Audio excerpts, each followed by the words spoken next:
Welcome to মেকটুস। আসসালামু আলাইকুম সবাইকে, আমি মেঘলা বলছি মেকটুস থেকে। আজকে আমরা একটা প্যাঁচার মাস্ক বানাবো। তো এই জন্য আমি সুইচ বোর্ড ব্যবহার করছি। সুইচ বোর্ড ছাড়াও যে কোনো শক্ত কাগজে আসলে মাস্কটা বানানো যাবে। তো প্রথমে আমি সুইচ বোর্ডে প্যাঁচার মাস্কের শেপে কেটে নিয়েছি এবং সেইটাকে ভাঁজ করে নিচ্ছি। ভাঁজ করে এখন আমি এটাকে ফোল্ড করব।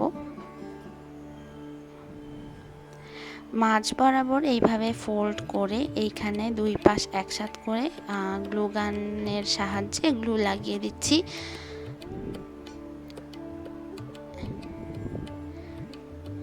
এবং পেছনের থেকে একটা অংশ সামনের দিকে ভিডিওতে যেরকম দেখা যাচ্ছে ওরকমভাবে আসবে। এইটা হলো নাকের নিচের অংশটা। তো এইটা আবার ভাঁজ করে দুইটা যে চোখের অংশ যেটা আমরা ভাঁজ করে মাত্র লাগালাম একসাথে করে, সেটার নিচে ঢুকে যাবে। তো এইবার আমরা লাগাবো নাক। তো নাকের জন্য আমি এখানে আগে ড্রয়িং করে নিচ্ছি। আমি আগে থেকে একটা কেটে রেখেছিলাম নাকের শেপ, তো সেইটাকে ফলো করে আমি এই নাকটা প্রথমে কেটে নেব। এই যে নাকটা কেটে নেওয়ার পরে নাকটাকে মাঝ বরাবর দুই ভাঁজ করে প্যাঁচার মুখের উপরে বসাতে হবে।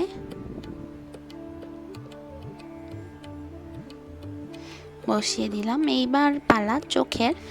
তো চোখটাকে বানানোর জন্য আমি এখানে প্রথমে সার্কেল কেটে নিচ্ছি এবং সার্কেলটাকে মাঝ বরাবর কেটে চোখের শেপ বানিয়ে নেব।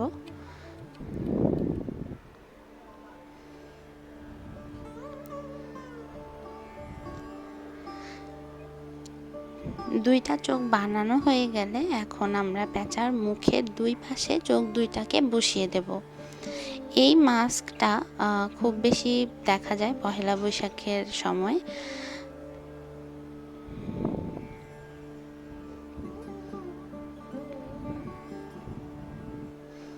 এই যে হয়ে গেল প্যাঁচা। এখন আমি এই প্যাঁচার যে মাস্কটা আছে সেটাকে এরকম একটা শক্ত বোর্ডের ওপর লাগাবো। বোর্ড বলতে এটাকে আমি কাগজের গ্যাটিস যেই বোর্ডটা আছে ওটা ব্যবহার করেছি।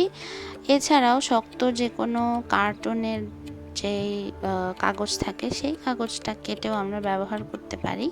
এবং এখানে আমি কালার দেওয়ার আগে বার্জারের যে ওয়েদার কোট থাকে সেটা দিয়ে একটা কোটিং করে নেব।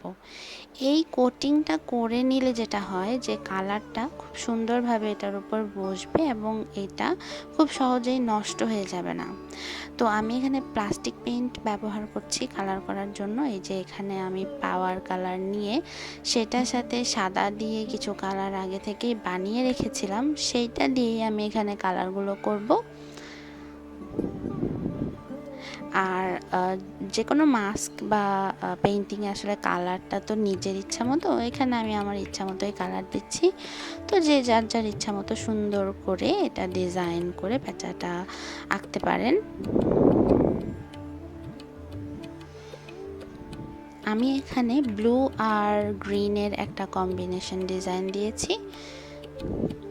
সাধারণত এইসব প্যাঁচা টাইপের যে মাস্কগুলো থাকে সেগুলোতে খুব ভাইব্রেন্ট কালার দিলে দেখতে ভালো লাগে। এই যে আমার মাস্কটা রেডি হয়ে গিয়েছে, এটা আমার কালার করার পরের অবস্থা।